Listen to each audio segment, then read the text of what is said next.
በጠቅላላ አይማደ ከዚህ ነው ምን ጀምረው ምን ነሳው ማለት ነው ከትምርት አይማደ ሚስጥር እንጀምራለን ስለዚህ እግዚአብሔር ቢፈቅድና ቢወድ ዛሬ ጀምረን ተከታታይ ሁሉንም ጉዳዮች በገባንበት ሁሉ የጨረሱትን ቀን ሊጨርሱ ይችላሉ እናስቀጥላቸዋለን ማለት ነው ድምጽ የደና ሆኖ ይሰማል አንድ ቁጥር ጻፉልኝ የሚሰማ ከሆነ ድምጽ ማውጣት እንካላችሁ አንድ ቁጥር መጻፍ ትችላላችሁ ይሰማል ልቀጥላል እሺ በጣም ጥሩ እሺ የሚስጥር መጀመሪያ ማየት ያለብን ትምርት አይማደ ሚስጥር ብለን ምስጢር ነው ይባል ትምህርተ አእማደ ምስጢር ነው አጻጻፈው ራሱ እኔ በጻፉት መልኩ ነው የሚጻፈው መልካ ፊደሉ ማለት ነው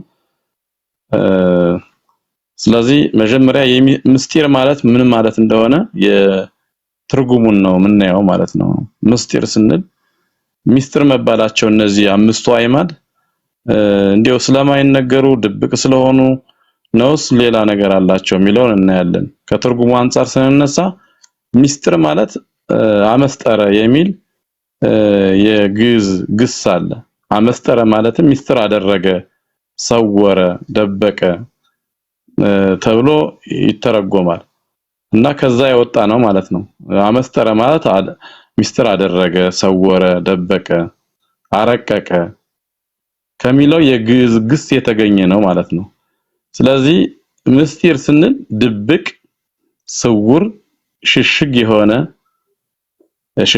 ማለት ወይ ሐሳብ ሊሆን ይችላል ወይ ምክር ሊሆን ይችላል ያ ሽሽግ የሆነ ሐሳብና ምክር ሚስጥር ይባላል ማለት ነው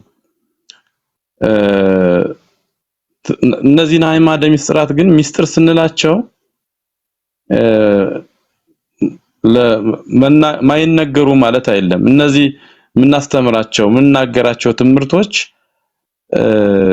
ካይምሮ በላይ ስለሆኑና አምላካዊ ግብር መንፈሳዊ ስለሆኑ ረቂቅ ስለሆኑ የማይታወቅ ስለሆኑ በእጹብ ብቻ የሚደነቅ ብቻ ስለሆነ ሚስጥር ብለናል ማለት ነው እንጂ በዩቲዩብ እንሰማዋለን መምራን ሲያስተምሩ እንሰማዋለን ማይነገር ማለት አይደለም ግን ይሄ የሚነገረው ትምርት ግን ሚስጥር ነው የተባለበት ምክንያት ከባይምሮ ከመመርመር በላይ ባይምሮ የማዋቃቀም ብቻ ተመሰርተ ምናውቃቸው ሳይሆኑ ከዛ በላይ እግዚአብሔር ጸጋውን ቸርነቱን ሲያድለን በጸሎትና በመንፈሳዊ ህይወት ውስጥ ሆነን ምናውቃቸው ትምርቶች ስለሆኑ ማመንን ያስቀድማሉ ከዛ ማዋቅ ይከተላል ማዋቅ ስንልም ፍጹም ማዋቅን አናውቅም ስለዚህ ይሄ ትምርት የሚደነቅ የሚታመን ረቂቅና የማይታይ አምላካዊ የሆነ ግብር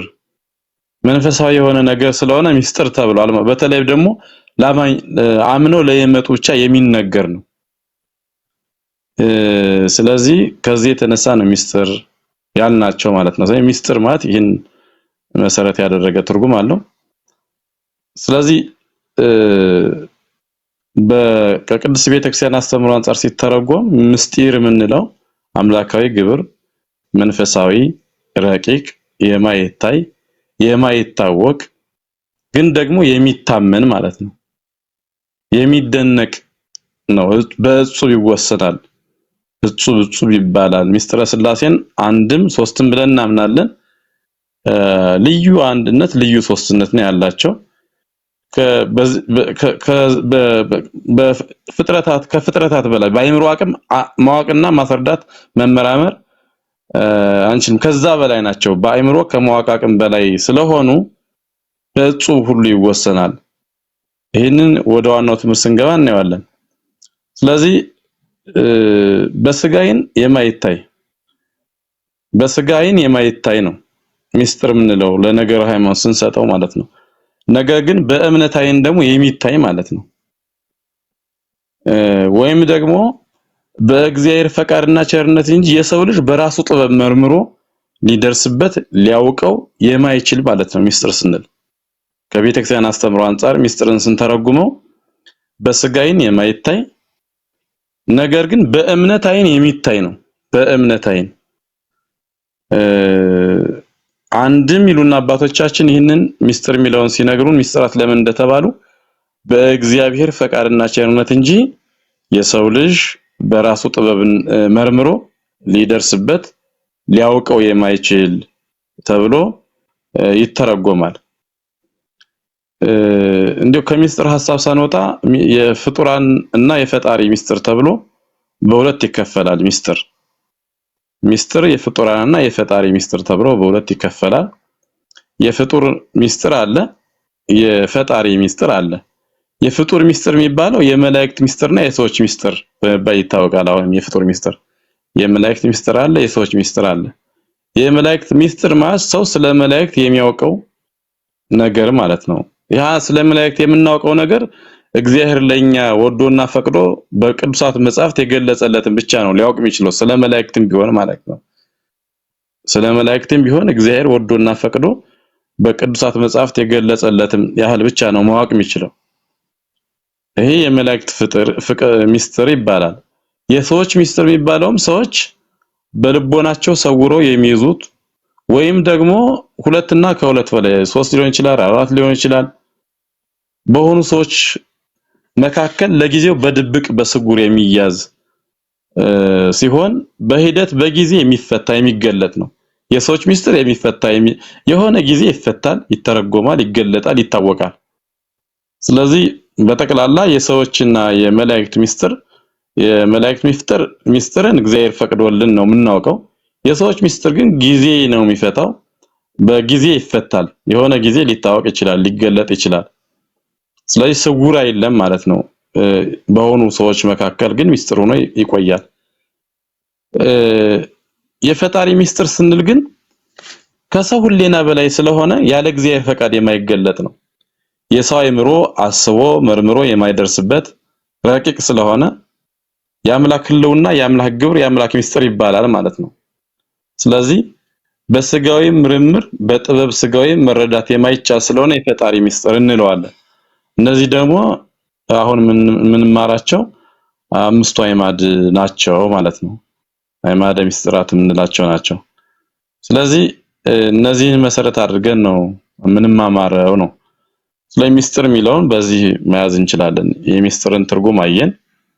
ሚስጥር ማለት በጠቅላላ ትርጉሙ ድብቅ፣ ስውር፣ ሽሽግ ማለት ነው።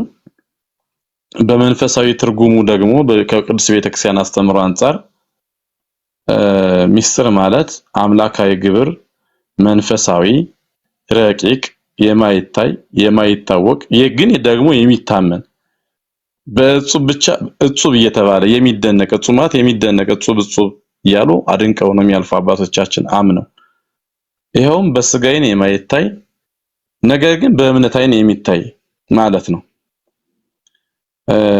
አንድም ይሄ ሚስጥር የሚገለጠው በእግዚአብሔር ፈቃድና ቸርነት እግዚአብሔር ጸጋውን ሲሰጠን እኛ ሊገባን በሚችል መልኩ መጠን ሊገለጥልን ይችላል። ይሄ ደግሞ በእግዚአብሔር ፈቃድና ቸርነት ነው እንጂ የሰው ልጅ ዝም ብሎ በራሱ ልክ በዚህ ዓለም ቀመር ተመራምሮ ሊደርስበትና ሊያውቀው አይችልም ማለት ነው። ስለዚህ በዚህ ዓለም የሰው ልጅ በራሱ ጥበብ መርምሮ ሊደርስበት ሊያውቀው ስለማይችል አዕማደ ሚስጥራት ሚስጥር ተብለዋል ነው። እነዚህ የመግቢያ ትምህርቶች ናቸው። ኋላ ላይ ሚስጥረ ሥላሴንም ሚስጥረ ስጋዌንም ሚስጥረ ጥምቀትንም ሚስጥረ ቁርባንንም ሚስጥረ ትንሣኤ ሙታንንም ስናነሳ በስጋ ዓይን በስጋ ጆሮ በሚታዩ የስሜት ሕዋሳት ሳይሆን በማይታዩ መንፈሳዊ በሆኑ የስሜት ሕዋሳት ነው ተረድቶ ማወቅ የሚቻለው ማለት ነው። በስጋዊ ዓይን ሳይሆን በመንፈሳዊ ዓይን፣ በስጋዊ ጆሮ ሳይሆን በመንፈሳዊ ጆሮ፣ በመንፈሳዊ ልቦና ነው ማወቅ የሚቻለው ማለት በቃ በመንፈሳዊ ስንሆን ጸሎተኛ ስንሆን እግዚአብሔር መፍራት ገንዘብ ስናደርግ ሊገለጡ የሚችሉ ሚስጥራት ናቸው ማለት ነው። ስለዚህ አንድ ሰው በስጋዊ አእምሮ ማወቅ አይችልም አንድን እነዚህን አምስቱ አዕማደ ሚስጥራት ተንትኖ ሊያስተምር ሊያበራራ ይችላል። ጉዳዩ መገለጥ አለመገለጡ ግን ከመንፈሳዊነት ጋር የተያያዘ ነው ለማለት ነው። ስለዚህ ሚስጥር የሰዎች ሚስጥር አለ፣ የመላእክት ሚስጥር አለ፣ የፈጣሪ ሚስጥር አለ። አሁን ምናየው ፈጣሪ እነዚህ አምስቱ አዕማደ ሚስጥራት የፈጣሪ ሚስጥር መሰረት ያደረጉ ናቸው። ከሰው ከሰው ሁሌና በላይ ስለሆኑ ያለ እግዚአብሔር ፈቃድ የማይገለጡ ናቸው ማለት ነው። አንዱ ይሄ ነው። ሌላው ነገር አምድ የሚለውን ማየት አለብን። አምድ አእማድ ወይም ደግሞ አምድ በነጠላ ትርጉሙ ማለት ነው። አምድ አእማድ እንለዋለን። አእማደ ምስጢር አእማድ ይህ ገቢር ተገብሮ ነው። ስለዚህ አምድ እንላለን። አምድ ቃልነቱ የግዕዝ ቋንቋ ነው። ልክ ምስጢር የሚለውን አመስጠር እንዳልነው ማለት ነው። አምድ ማለትም ቃልነቱ የግዕዝ ቋንቋ ነው። ስለዚህ በአማርኛ ሁለት አይነት ትርጓሜ ያለው አእማድ የሚለው ትርጉም ማለት ነው። ለቤት ሲሆን ምሰሶ ይባላል። ለቤት ሲሆን ማለት ነው። አእማድ ማለት ደግሞ ምሰሶዎች ማለት ነው። ምሰሶዎች ማለት ነው። ሲበዛ ማለት ነው። አምድ ነጠላ ትርጉም ነው። ብዙ ከሆነ ደግሞ አእማድ ይባላል። ምሰሶዎች ማለት ነው። ስለዚህ ይሄ ትርጉም አለው። ይሄ ማለት አሁን ቤት ያለ ምሰሶ ወይም ደግሞ ያለ አምድ ማለት ነው። አምድ ማለት ምሰሶ ማለት ነው በግዕዝ። መቼም ቤት ያለ ምሰሶን አይቆምም፣ አይጸናም። ከዚያ አንፃር አእማድ ያሏቸው እነዚህን አምስቱ አእማደ ምስጢራትን ቤተክርስቲያንም ያለ እነዚህ አምስቱ አእማደ ምስጢር ህልውና የላትም ማለት ነው። ለዚህ ነው ቅዱስ ጳውሎስ በቋንቋ ከሚነገር ብዙ ቃል ይልቅ በቤተክርስቲያን አምስት ቃላትን ልናገር እሻለሁ ያለው። አምስቱ አእማደ ምስጢራትን ትኩረት አድርጎ በቋንቋ ከሚነገር ብዙ ቃል ይልቅ በቤተክርስቲያን አምስት ቃላትን ልናገር እሻለሁ። አምስት ቃላት ያላቸው አምስቱ አእማደ ምስጢራትን ነው። አንደኛ ቆሮንቶስ ምዕራፍ 14 ቁጥር 19 ላይ ተጽፏል ይሄ ቃል። ስለዚህ አምስቱ አእማደ ምስጢራት ምንለው ዝም ብለን እንደ እንግዳ ደርሰን እንደዋፈሰን ከልቦናችን አፈልቀን አይደለም። ቅዱሳት መጻሕፍትን ምስክር አድርገን ነው ማለት ነው። አምስቱ አእማደ ምስጢራትን በተመለከተ ቅዱስ ጳውሎስ አንደኛ ቆሮንቶስ ምዕራፍ 14 ቁጥር 19 ላይ በቋንቋ ከሚነገር ብዙ ቃል ይልቅ በቤተክርስቲያን አምስት ቃላት ልናገርሻለሁ። አምስት ያለው አምስቱ አእማደ ምስጢራትን ሲል ነው ብለው ሊቃውንት ተርጉመውልናል። እነዚህ አምስቱ አእማደ ምስጢር የተባሉትን ብለው ራሱ ምስጢረ ሥላሴ፣ ምስጢረ ሥጋዌ፣ ምስጢረ ጥምቀት፣ ምስጢረ ቁርባን፣ ምስጢረ ትንሣኤ ሙታን ብለው ዘርዝረውልናል ማለት ነው። ስለዚህ አእማድ ያልናቸው ቤት ያለ ምሰሶ ያለ አምድ አሁን ያለንበት ቦታ ላይ በቤት ነው ቁጭ ብለን አሁን ያለነው ያላችሁ ቤት የቆመው በምሰሶ ነው ወይም ደግሞ በአምድ ነው። ብዙ ህንጻ ሊሆን ይችላል ብቻ በብዙ ኮለኖች ነው የሚቆመው። ወደ ኮለን አሁን በዚህ ዘመን ህንጻ ምናምን ስለሆነ ኮለን ብለን ቀይሮ እንችላለንና ያለነዛ መጀመሪያ ኮለኖች ናቸው የሚቆሙት። ከዛ በኋላ ህንጻው ግድግዳው ነው ጣራው ሙሉ ይሆናል ማለትና የሚጸናው በምሰሶ ነው። እና ይጸና ያለ ምሰሶ ቤተክርስቲያንም ያለን እነዚህ አምስቱ አእማደ ምስጢር ህልውና የላትም አጸና እና እያንዳንዱ ኦርቶዶክሳዊ ሁሉ እነዚህን ማወቅ አለበት ግዴታ አለበት ብላ ቅድስት ቤተክርስቲያናችን ታስተምራለች ማለት ነው። ከዛ አምድ ስንለው ይሄን መሰረት ያደረገ ነው። እነዚህ አምስቱ አእማድ የተባሉ ምስጢረ ሥላሴ በተራ ሲነገር የኢትዮጵያ ኦርቶዶክስ ተዋሕዶ ቤተክርስቲያን በጣም በሚገርም ሁኔታ ስልት ሰፍራ ቆጥራ ነው የምታስተምረው። እንደዚህ በተደራጀ መልኩ አምስቱ አእማደ ምስጢራትን ምስጢረ ሥላሴ፣ ምስጢረ ሥጋዌ፣ ምስጢረ ጥምቀት፣ ምስጢረ ቁርባን፣ ምስጢረ ትንሣኤ ሙታን በተራ አስቀምጣ በማስተማር ደረጃ የሚያክላት የለም የኢትዮጵያ ቤተክርስቲያን ማለት ነው። ምስጢረ ሥላሴ፣ ምስጢረ ሥጋዌ፣ ምስጢረ ጥምቀት፣ ምስጢረ ቁርባን፣ ምስጢረ ትንሣኤ ሙታን ብላ በዝርዝር አስቀምጣልናለች ማለት ነው። ስለዚህ እነዚህን ምስጢራትን ነው የምናየው። አምስቱ አእማድ ማለት እነዚህ ናቸው። ትምህርት አእማደ ምስጢር ማለትም አምስቱ አእማደ ምስጢራትን መሰረት ያደረገ ትምህርት ነው ማለት ነው። እስከዚህ ግልጽ የሆነለት ያልሆነለት ካለ ጥያቄ መጠየቅ ይችላል። አስቆሙ።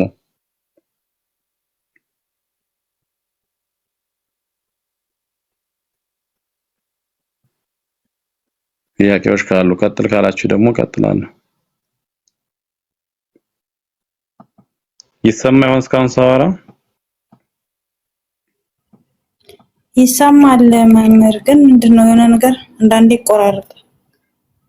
ኦኬ ይቆራረጥ ነበር።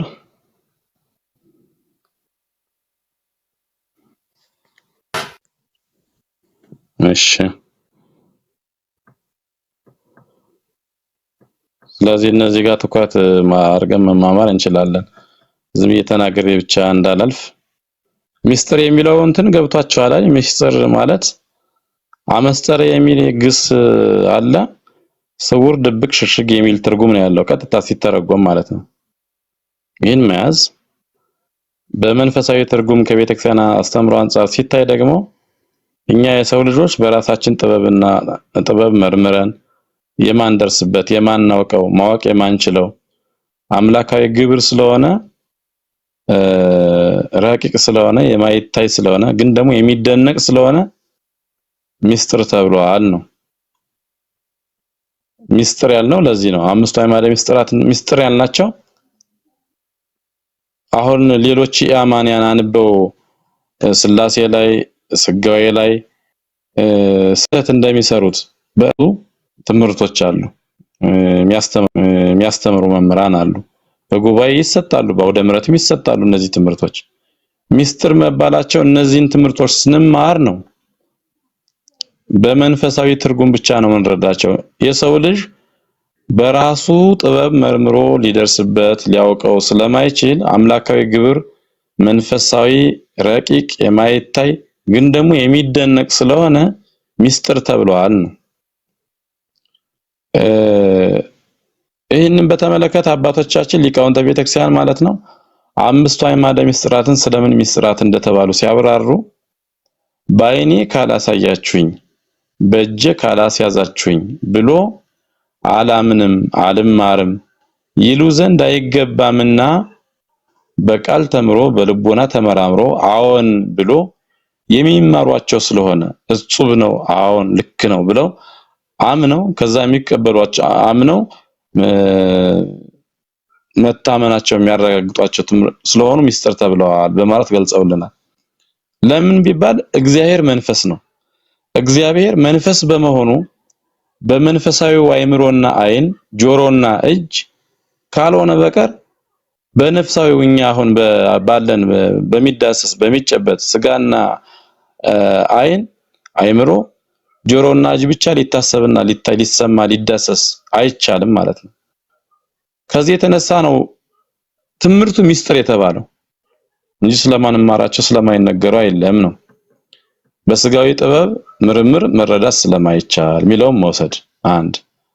ይህንን ለምሳሌ በመጽሐፍ ቅዱሳዊ አድርጌ ላወራችሁ። የቅዱስ ዮሐንስ ወንጌል ምዕራፍ 6 ቁጥር 56 ላይ እንዲህ የሚል ቃል ተጽፏል። ምን የሚል ቃል አለ? ስጋዬን የሚበላ ደሜን የሚጠጣ የዘላለም ሕይወት አለው ይላል። ይሄ የሚስጥረ ቁርባን የቅዱስ ቁርባን ሚስጥርነት ሲያስተምራቸው ነው ይህን ቃል የተናገረው ጌታ። ዘበላ ስጋዬ ወዘሰትየ ደሜ ቦ ሕይወት ዘላለም ብሏል። ስጋዬን የበላ ደሜን የጠጣ የዘላለም ሕይወት አለው ብሏል ጌታ። ስለዚህ ገዝኩናችሁ ተማሩ ከተመቻችሁ ማለት ነው የሚመቻችሁ። ስጋዬን የሚበላ ደሜን የሚጠጣ የዘላለም ሕይወት አለው ሲል ይህንን ትምህርት ሲያስተምራቸው ብዙዎች ወደ ኋላ ተመልሰዋል። እንዲህ የሰው ልጅ ስጋ እንድንበላና እንድንጠጣ ለምን እንዲህ ይለናል እያሉ እዛ ይማሩ የነበሩ ብዙዎች ወደ ኋላ ተመልሰዋል። ይህ እንዴት የሚያስጨንቅ ንግግር ነው፣ ማን ሊሰማው ይችላል ብለዋል። እንዲያውም የቅዱስ ዮሐንስ ወንጌል ምዕራፍ 6 ቁጥር 68 ላይ ማለት ነው። አሁን ይህ ነገር የሚያስጨንቅ ንግግር ነው፣ ማን ሊሰማው ይችላል ማለት በስጋዊ ዓይንና በስጋ ጆሮ መርምረን ልንደርስበት የማንችል ስለሆነ ነው እንደዛ የተባለው። ስለሚስጥረ ጥምቀትም ጌታ ሲያስተምር የዮሐንስ ወንጌል ምዕራፍ 3 ቁጥር 3 ላይ ሰው ዳግመኛ ካልተወለደ በቀር የእግዚአብሔር መንግስት ሊያይ አይችልም ብሎ ለኒቆዲሞስ ሚስጥረ ጥምቀትን ሰበከው። ይህ ትምህርቱ ረቂቅ ስለሆነበት ምን አለ ኒቆዲሞስ ታስታውሱ ከሆነ ሰው ከሸመገለ በኋላ እንዴት ይወለዳል በማለት ጠየቀ። ስለዚህ በእምነት ሊቀበሉ ስለሚችል ሚስጥር ሲነግረው እሱ ግን ስለምድራዊ ነገር ነው ያሰበው። ሰው ከሸመገለ በኋላ እንዴት ይወለዳል? አሁን ልክ ሚስጥረ ጥምቀት ዳግመኛ መወለድ ስለሆነ ልክ በአንድ ሰው ከእናት ከአባታችን እንደምንወለደው አይነት ልደት መስሎታል እሱ ማለት ነው። እና ከሸመገልን በኋላ ደግሞ እንዴት መልሰን የሚል ጥያቄ ያነሳው ራሱ ትምህርቱ ረቂቅ ስለሆነ ነው ማለት ነው። እና እነዚህ ሚስጥራት የሚባሉት በአጠቃላይ ከዚህ የተነሳ ነው ሚስጥር የተባሉት። ሚስጥር የተባሉት ከአይምሮ በላይ ስለሆኑ ነገር ግን በእምነት የምንቀበላቸው ስለሆኑ ነው ማለት ነው። ይሄ ማለት እንደ ስጋዊ ዕውቀት ዝም ብለው ተነበው የሚጠኑ አይደሉም። የሆነ የማስረጃ ማት እየተደገፈ የሚሰጡ አይደሉም። በእውነተኛ ፍላጎት በተመሰረተ ሃይማኖታዊና መንፈሳዊ ልቦና ሆኖ የሚሰሟቸውና የሚማሯቸው ናቸው ማለት ነው። እሺ አዜብ ማታ ማታ አለሁኝ እንማማራለን፣ ችግር የለውም። ጧትም ከፍታለሁ አንዳንዴ አንቺ ጠፍተሽ ነው። ስለዚህ ሚስጥራቸው ለሚያምኑት እንጂ ለማያምኑት አይገለጥም። ሚስጥር የተባለ ለሚያምን ማመን ይቀድማል። ከዛ ለማያምኑ አይገለጥም። ከዚህ የተነሳ ቤተክርስቲያን ለአማንያን ብቻ ነው የምታስተምረው። ከዚህ የተነሳ ሚስጥር ተብሏል። ሌላው ነገር ለአማንያን ብቻ የምታስተምረው ስለሆነ ነው። ማመን አይ በቃ መማር አለብኝ የሚል ሰው አትከለክልም። ግን የምታስተምረው ለአማንያን ነው ማለት ነው። በሚታይ አገልግሎት የማይታይ ጸጋ ይገኛል። አሁን ህብስቱና ወይኑ ተለውጦ የጌታ ስጋና ደም ይሆናል። ውሃው ወደ መንፈስ ቅዱስ ያርበታል እና በሚታይ ውሃ የማይታይ ጸጋ፣ በሚታይ ህብስትና ወይን የማይታይ የጌታ ስጋና ደም ዘላለም ሕይወት እናገኝበታለን። በሚታይ አገልግሎቱ ይታያል፣ ግን የማይታይ ጸጋ ነው የምናገኘው። ከዚህ የተነሳ ሚስጥር ተብሏል ነው። ስለዚህ ሚስጥር የተባለው ከዚህ የተነሳ ነው። ተወዳጅ ክርስቲያኖች እሺ ግን አይሰማም? ይሰማል? አንዳንድ ቁጥር እስኪ ጻፉልኝ።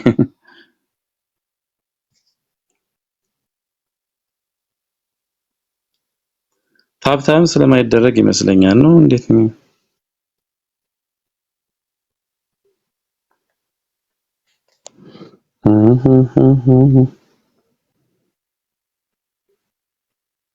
አሁን ታብታብ ሆነ ይሰማል።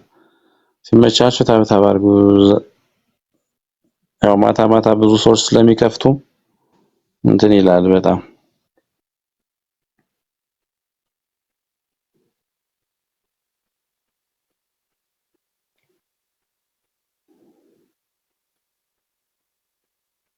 እሺ ነባ ይሰማል? አዜብ ይሰማል? አንድ ቁጥር እስኪ ጻፊ።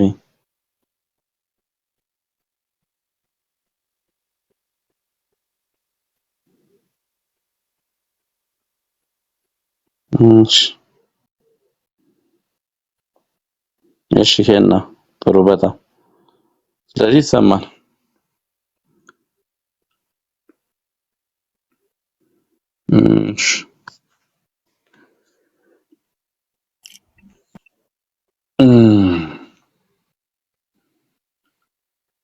ሚስጥር የተባሉ ከዚህ የተነሳ ነው።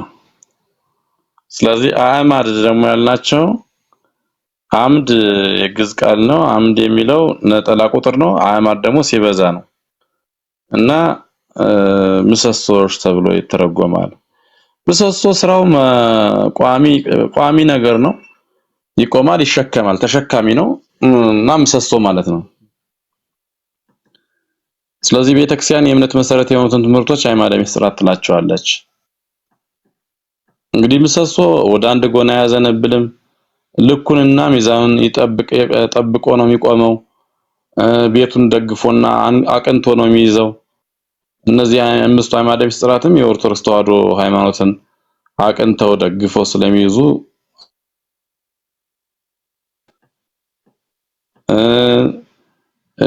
ቤት አጽንቶ እንደሚይዝ ምዕመናንም ፈተና ቢመጣ፣ ዝናብ ቢዘንብ፣ ጎርፍ ቢጎርፍ፣ ነፋስ ቢነፍስ በእነዚህ በአምስቱ አዕማደ ምስጢራት ትምህርት ልቦናቸውን አጽንተው ፈተናውን ማለፍ እንደሚችሉ ለማሳየትም አዕማድ ብለውታል ማለት ነው። አንዱ ይሄ ነው።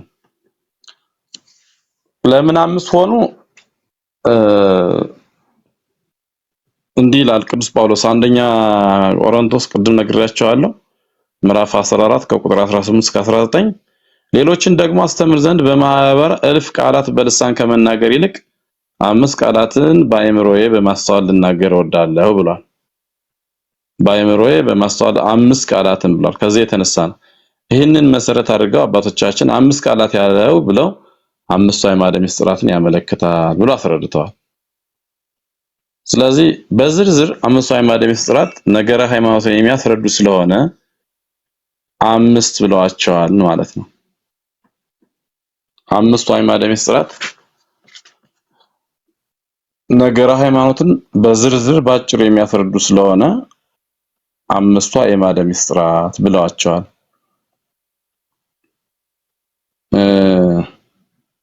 ስለዚህ እነዚህ 5 አዕማደ ምስጢራት መሰረታቸው ከመጽሐፍ ቅዱስ ነው።